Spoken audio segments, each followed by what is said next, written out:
এসে গেছে 18তম সপ্তাহের টিআরপি তালিকা। কোন ধারাবাহিক হলো বেঙ্গল টপার, আর কোন ধারাবাহিকগুলো থাকছে সেরা 10-এ? চলুন দেখে নেওয়া যাক সম্পূর্ণ টিআরপি তালিকা। এই সপ্তাহে 4.7 টিআরপি নিয়ে বেঙ্গল টপার হয়েছে 3টি ধারাবাহিক। পরশুরাম আজকের নায়ক, প্রফেসর বিদ্যা ব্যানার্জি ও তারে ধরি ধরি মনে করি। দ্বিতীয় স্থানে আছে পরিণীতা, যার টিআরপি 4.6।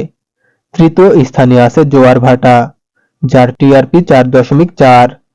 চতুর্থ স্থানে আছে 3টি ধারাবাহিক, ওমর দরদিয়া, প্রফেসর বিদ্যা ব্যানার্জি ও গঙ্গা, যাদের টিআরপি 4.3। পঞ্চম স্থানে আছে কোণে দেখা আলো, যার টিআরপি 4.2।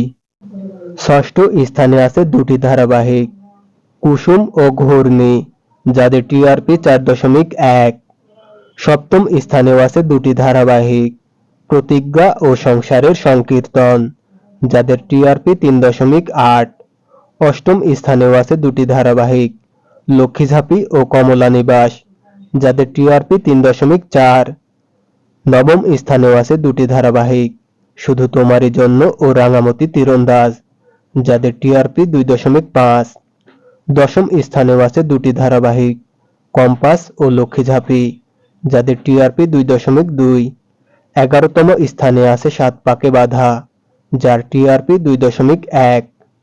12তম স্থানেও আছে 2টি ধারাবাহিক, চিরদিনই তুমি যে আমার ও আনন্দী, যাদের টিআরপি 1.8। 13তম স্থানে আছে রাঙামতি তীরন্দাজ, যার টিআরপি 1.5। 14তম স্থানে আছে মিলন হবে কতদিনে, যার টিআরপি 1.3। এবং সবশেষে 15তম স্থানে আছে শনিদেব, যার টিআরপি 0.9। এতগুলি ধারাবাহিকের মধ্যে আপনার পছন্দের ধারাবাহিক কোনটি কমেন্ট করে জানান। ভিডিওটি ভালো লাগলে লাইক, কমেন্ট এবং শেয়ার করুন। আর এই ধরনের আরো ভিডিও পেতে সাবস্ক্রাইব করুন এসবি বিনোদন আপডেট। ধন্যবাদ।